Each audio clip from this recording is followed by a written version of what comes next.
Welcome to this explainer. Okay, if you're planning on flying domestically anytime soon, you really need to listen up. Because the rules at the airport, they're about to change drastically.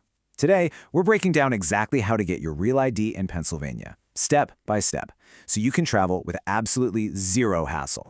Let's start with a major pain point. Starting very soon, specifically in February of 2026, travelers without a real ID could actually face a $45 TSA Confirm ID fee per trip at the airport. Yeah, you heard that right. $45 a trip. That adds up incredibly fast if you travel often. Because of this, understanding the PA Real ID process isn't just about convenience. It's highly cost-effective.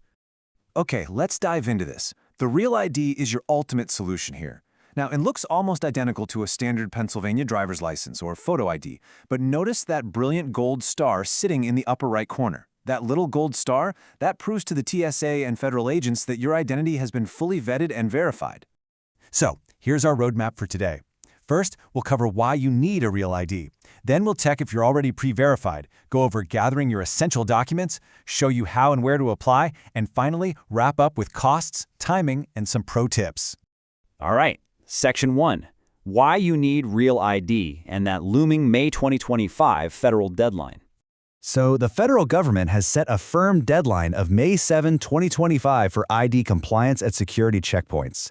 You absolutely need a real ID, or an alternative like a passport, for boarding domestic commercial flights, entering federal facilities, and getting onto military bases. But, and this is a big but, you do not need it for driving, voting, or accessing hospitals and post offices. Your standard license works perfectly fine for all those everyday tasks. Moving on to Section 2. Are you already pre-verified? This is the fast-track online option. Listen, if you're dreading a trip to the DMV, pay close attention to this part. If you got your very first Pennsylvania license or ID after September 2003, PennDOT might already have your required documents safely on file. You can literally just apply for pre-verification online, and if approved, your real ID is mailed straight to you. Zero waiting in line. But if you got your first ID before September 2003, unfortunately your documents aren't on file. You're going to have to gather the physical paperwork and visit a center in person.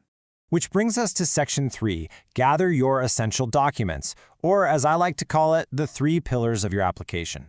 Look, bureaucratic paperwork always causes anxiety, right? But we've distilled it down into a really simple recipe for you.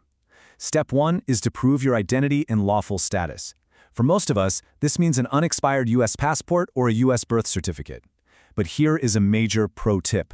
Hospital or souvenir birth certificates are not accepted. No little footprints. It absolutely must be government-issued with a raised or embossed seal. Step 2 is to prove your Social Security number. And Step 3 is to prove your Pennsylvania residency.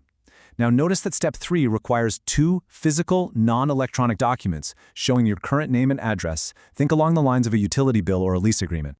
Looking a bit closer at Step 2, a standard Social Security card is obviously the easiest way to prove your number. But hey, if you've lost yours, you do have options. You can use a W-2 form, an SSA 1099, or a pay stub. But whatever you choose, it has to show your current legal name and all 9 digits. If those first 5 digits are blocked out for security, PennDOT will absolutely reject it. Now, what's really interesting here is how to handle the common pitfalls that trip people up. If your legal name has changed since birth, say through marriage, you must bring a certified marriage certificate or court order bridging the name on your birth certificate to your current name. It's like a paper trail. Don't have an SSN due to your visa status?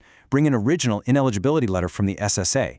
And for non-U.S. citizens, you must provide specific Department of Homeland Security documents. PennDOT runs these through the Federal SAVE database, which, fair warning, can occasionally trigger a third-level verification taking 30 or more federal working days, so definitely plan ahead for that delay. All right, Section 4, how and where to apply in navigating the DMV locations. Once your documents are in hand, you basically have 2 physical locations to choose from. A Real ID center is hands down the fastest option. There are about 15 of these scattered across the state. You walk in, documents are verified in real time, and you walk out with your new Real ID that very same day. It's like the holy grail of DMV trips. The standard option is visiting any regular driver license center. They'll verify your documents, sure, but they can't print the card there. Instead, it'll be mailed to you within 15 business days. So check a map and choose whatever works best for your schedule. And finally, Section 5, costs, timing, and pro tips for finalizing your application. Getting a real ID requires a one-time $30 fee, which just gets added to your standard renewal fee. But let's anchor the cost-benefit right here. Remember that new $45 per trip TSA Confirm ID fee we talked about at the start of the explainer? Paying this one-time $30 real ID fee is vastly cheaper than getting hit with $45 at the airport gate every single time you fly. And even better, once you have your real ID, it just renews every 4 years with no extra $30 charge. You literally only pay it once. I really love this quote from PennDOT's Deputy Secretary Kara Templeton. She said, "The new year is a great opportunity to inventory your documents and ensure that you have what you need to meet your domestic travel goals." It really hits the nail on the head regarding the practical value of taking action right now. Oh, and here is a vital pro tip regarding those documents. Please beware of fraudulent websites claiming you can upload your physical documents from home. PennDOT does not allow online document uploads for security reasons. Any website asking you to scan and upload your birth certificate for a real ID is a scam, period. So let's bring it all together. The ultimate takeaway here is to avoid that TSA fee and just travel smoothly. Check your pre-verification status online right now if you got your first ID after September 2003. If not, start gathering those essential, original documents today and apply early. If you found this explainer helpful in cutting through all that bureaucratic red tape, please hit the like button, subscribe, and most importantly, share this explainer with your fellow Pennsylvanians so they don't get caught off guard at the airport. Finally, as always, please keep our disclaimer in mind. Government regulations, fees, and procedures can and do change.